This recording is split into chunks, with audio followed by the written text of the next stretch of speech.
Selamat pagi.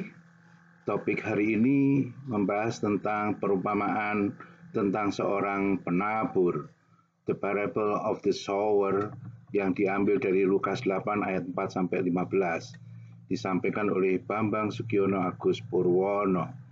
Pokok bahasan yaitu membahas tentang pendahuluan, pentingnya perumpamaan, definisi perumpamaan, beberapa perumpamaan dan artinya, kesimpulan dan daftar pustaka.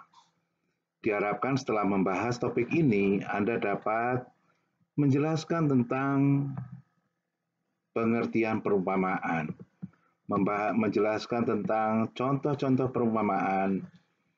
Yang ketiga, menjelaskan tentang arti perumpamaan, menjelaskan, merancang tentang contoh perumpamaan dalam kehidupan sehari-hari.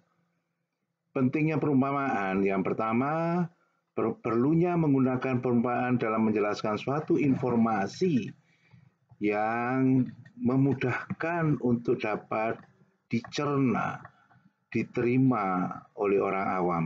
Yang kedua, perlunya menjelaskan contoh dan arti perumpamaan. Yang ketiga, perlunya menerapkan arti perumpamaan dalam kehidupan sehari-hari.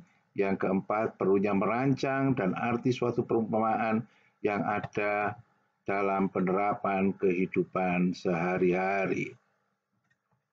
Ilustrasi, umpama saya punya harta atau uang yang banyak, saya akan menyumbangkan sebagian harta tersebut kepada orang yang memerlukannya. Umpama saya menjadi presiden, maka saya akan membangun rumah yang layak untuk seluruh kepala keluarga dan diberikan secara cuma-cuma. Yang berikutnya misalkan ilustrasi yang lain, umpama nih kowe wis urip mulya, lilo aku lilo, ya mung siji dadi panyuwunku, aku pengin ketemu. Pesan saktenane aku ora ngapusi isi tresno sliramu. Sebuah syair yang dikarang oleh Didi Kempot, sangat menarik.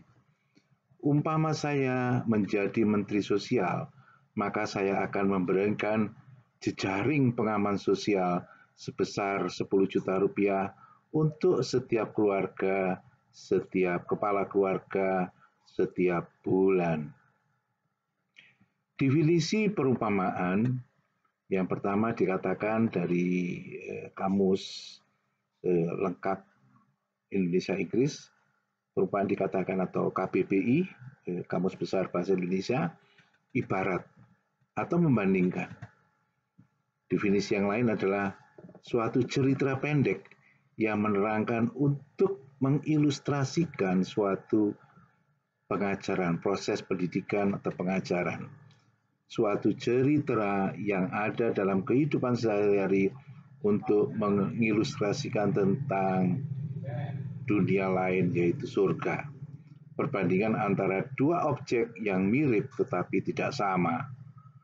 Atau perumpamaan adalah a similitude, a symbolic, fictitious narrative of a common life conveying a moral, yaitu kesamaan, bentuk-bentuk simbolik, dan naratif fiksi yang ada dalam kehidupan sehari-hari berkaitan tentang moral.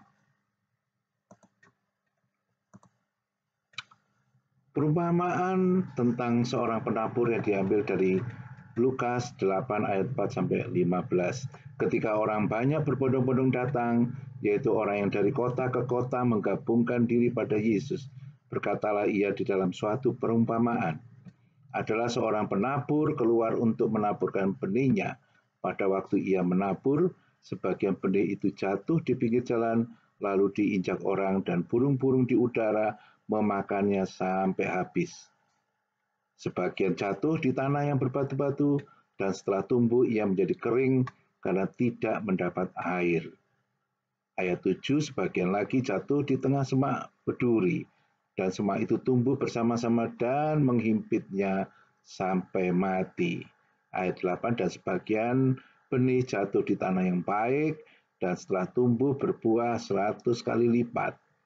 Setelah berkata demikian, Yesus berseru, "Siapa mempunyai telinga untuk mendengar, hendaklah ia mendengar." Murid-muridnya bertanya kepadanya, "Apa maksud dari perumpamaan itu?" Lalu ia menjawab, "Kepadamu diberi karunia untuk mengetahui rahasia kerajaan Allah, tetapi kepada orang-orang lain hal itu diberitakan dalam perumpamaan, supaya sekalipun memandang mereka tidak melihat dan sekalipun mendengar mereka tidak mengerti." Inilah arti perumpamaan itu. Benih itu adalah firman Allah.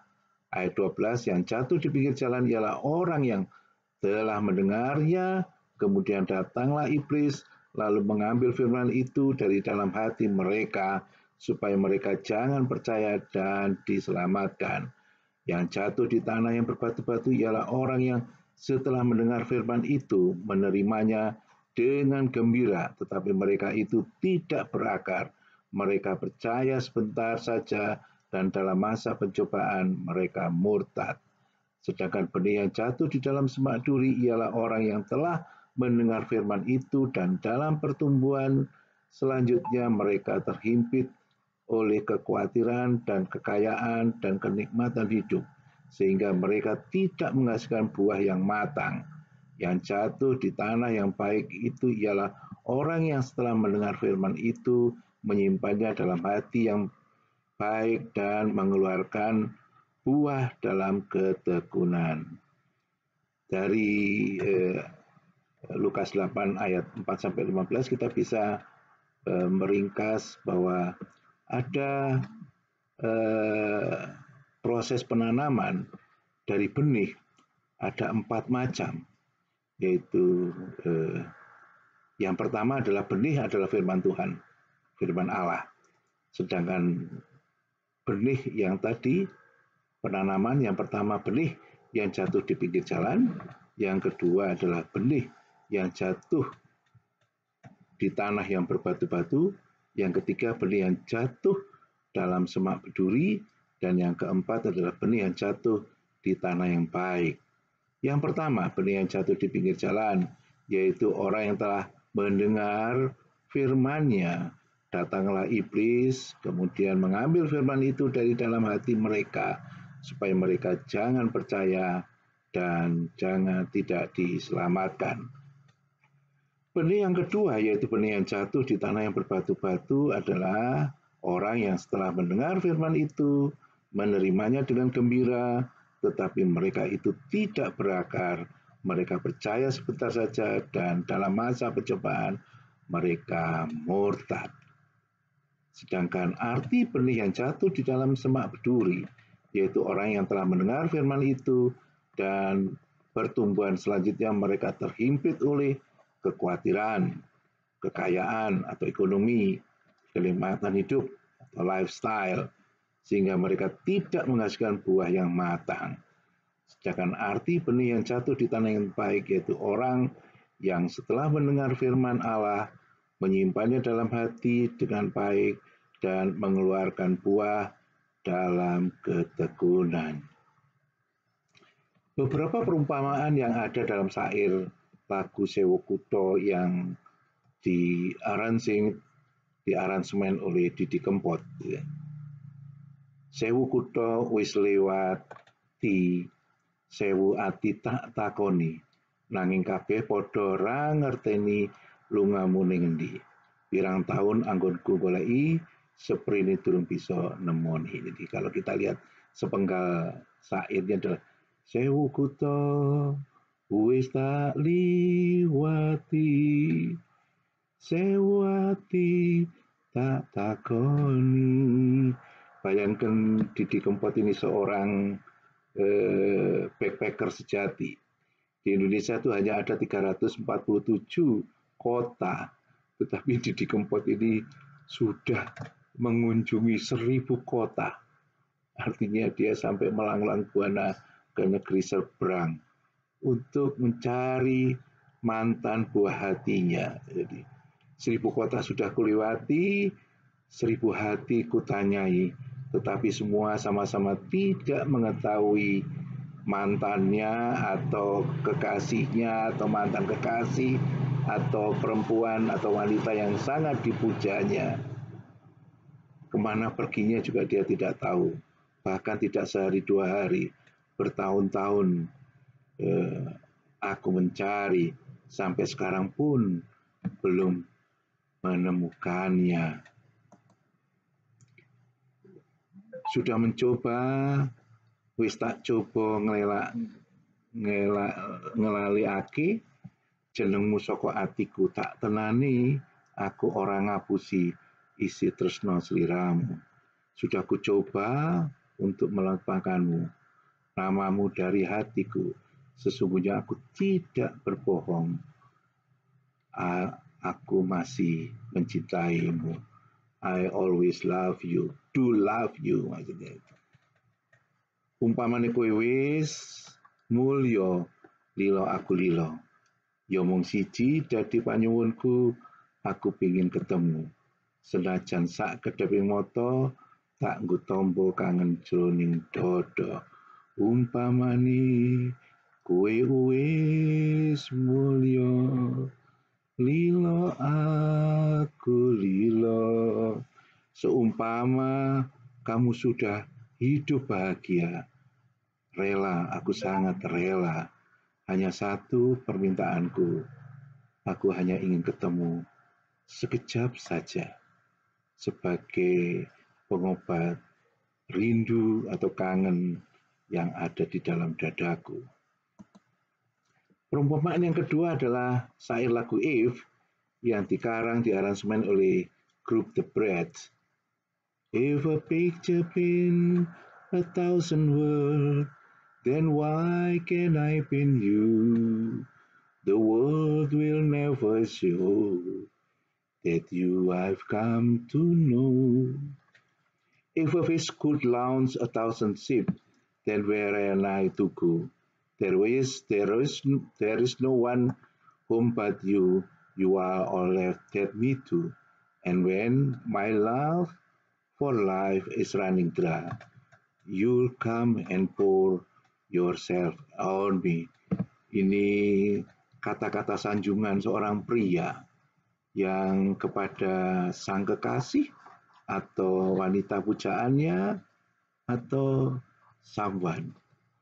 Dia katakan bahwa bagaimana aku melukis suatu lukisan dengan 1.000 kata. Dia membayangkan bagaimana aku bisa melukismu, melukis dirimu, betapa sulitnya. Mungkin kata ini menyanjung bahwa betapa indahnya, betapa cantiknya. Kata-kata tidak akan pernah menawarkan dirimu yang saya kenal. Jika suatu wajah dapat meluncurkan 1.000 kapal, lalu kemanakah daerah yang saya tuju? Betapa sulitnya memahami seorang wanita pujaannya. Tidak ada satupun rumah atau tempat selain dirimu. Jadi destinasi tadi tidak mudah untuk mencarinya. Ternyata kau adalah segalanya bagiku, yang juga engkau yang meninggalkanku. Dan dikala cintaku mulai mengering, kau hadir dan menuangkan, membasahi dirimu sendiri untukku.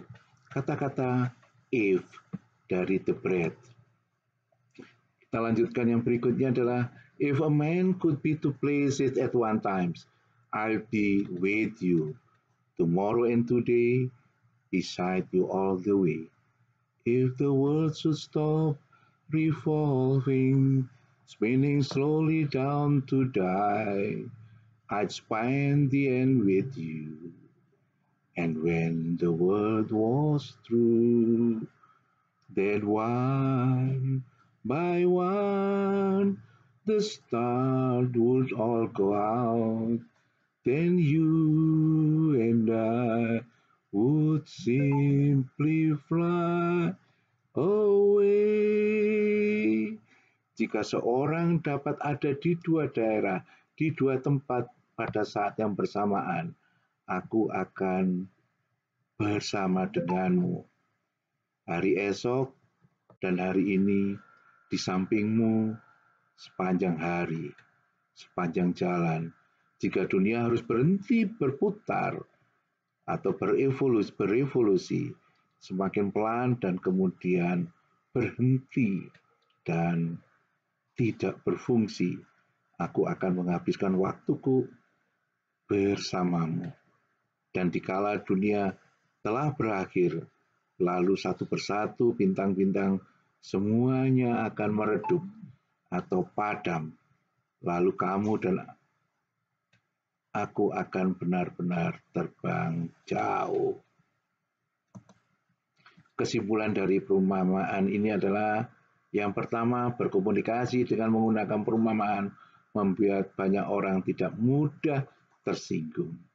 Yang kedua, menggunakan komunikasi perumpamaan mengandung multitafsir, banyak arti.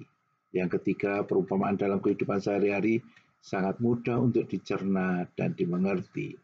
Yang keempat, perumpamaan tentang tanaman, salah satu arti mengandung persiapan, yaitu persiapan untuk pembenihan, kemudian penyemaian, kemudian tumbuh, berkembang, dan memelihara, berbunga dan berbuah, kemudian layu dan mati. Suatu proses yang mengilustrasikan kehidupan kita sehari-hari. Yang kelima, kesimpulan yang sangat menarik, apabila kata-kata mu, kata-kata you, diubah menjadi mu dalam huruf besar, bisa berarti kedekatan, kesetiaan, dan menjalani kehidupan bersamanya. Daftar pustaka, biodata, kemudian terima kasih atas perhatiannya dan silakan subscribe, komen, like, and share. Sampai bertemu lagi di topik yang lain. Bambang Sugiono Agus Purwono. Terima kasih.